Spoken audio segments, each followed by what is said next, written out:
আপনি ভালো কাজ করেন বা খারাপ কাজ করেন, আপনি সৎ কাজ করেন বা অসৎ কাজ করেন, আমার আল্লাহ তাআলা এগুলা সব কিছু আপনাকে দেখাবে। এই জন্য রব্বুল আলামিন বলেন, ফামান ইয়ামাল মিসকালা যাররাতিন খায়রান ইয়ারা।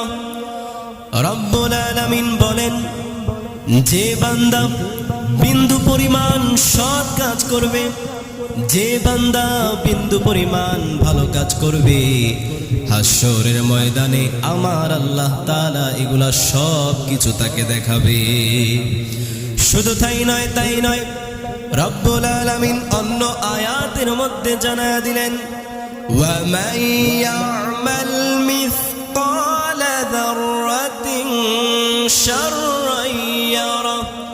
রব্বুল আলামিন জানায়া দিলেন, আমার আল্লাহ তাআলা পবিত্র কোরআনুল কারীমের মধ্যে জানায়া দিলেন, যে বান্দা বিন্দু পরিমাণ অসৎ কাজ করবে, যে বান্দা বিন্দু পরিমাণ খারাপ কাজ করবে, আমার আল্লাহ তাআলা এগুলা তাকে কিয়ামতের ময়দানে দেখাবে।